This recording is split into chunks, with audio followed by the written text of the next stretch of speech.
தாய் தமிழ் உறவுகளுக்கு வணக்கம். தமிழ்நாடு முன்னாள் முதலமைச்சர் இடைத்தேர்தலில் சொந்த ஊரில் போட்டி என்ற தலைப்பில் இந்த காணொளியை காண்கிறோம். தமிழ்நாடு முன்னாள் முதலமைச்சர் இடைத்தேர்தலில் சொந்த ஊரில் போட்டி என்ற தலைப்பில் இந்த காணொளியை நாம் காண்கிறோம்.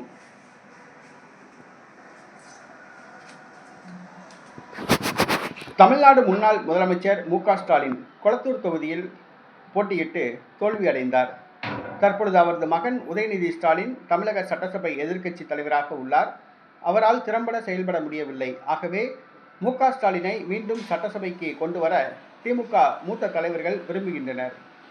தற்பொழுது 7 தொகுதிகளுக்கு இடைத்தேர்தல் அறிவிக்கப்பட உள்ளது. திருச்சி கிழக்கு தொகுதியில் மு.க.ஸ்டாலின் நிறுத்தப்படலாம் என்று கூறப்பட்டது. அது பாதுகாப்பான தொகுதியாக மு.க.ஸ்டாலினுக்கு கிடையாது. ஏனென்று சொன்னால் அது ஏற்கனவே விஜய் வெற்றி பெற்ற தொகுதி.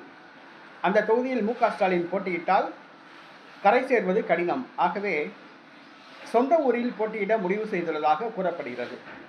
மு.க.ஸ்டாலின் அவர்களுடைய சொந்த ஊர் திருவாரூர் மாவட்டம். அந்த திருவாரூர் தொகுதி திமுக சட்டமன்ற உறுப்பினர் பூண்டி கலைவாணன் தற்பொழுது திருவாரூர் தொகுதியில் திமுக சட்டமன்ற உறுப்பினர் உள்ளார். திமுக வெற்றி பெற்ற தொகுதி. பூண்டி கலைவாணன் சட்டமன்ற உறுப்பினராக உள்ளார்.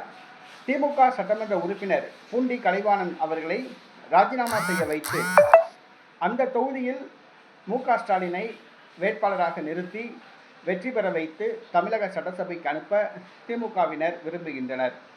இதற்கான முயற்சிகள் மேற்கொள்ளப்பட்டு வருகிறது. விரைவில் திமுக சட்டமன்ற உறுப்பினர் பூண்டி கலைவாணன் திருவாரூர் தொகுதி சட்டமன்ற உறுப்பினர் தனது பதவியை ராஜினாமா செய்வார்.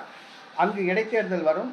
அங்கு நடைபெறவுள்ள இடைத்தேர்தலில் தமிழ்நாடு முன்னாள் முதலமைச்சர் மு.க.ஸ்டாலின் போட்டியிடுவார் என்று திமுக வட்டாரங்கள் தெரிவிக்கின்றன. தமிழ்நாடு முன்னாள் முதலமைச்சர் மு.க.ஸ்டாலின் இடைத்தேர்தலில் சொந்த ஊரான திருவாரூரில் போட்டியிடுகின்றார்.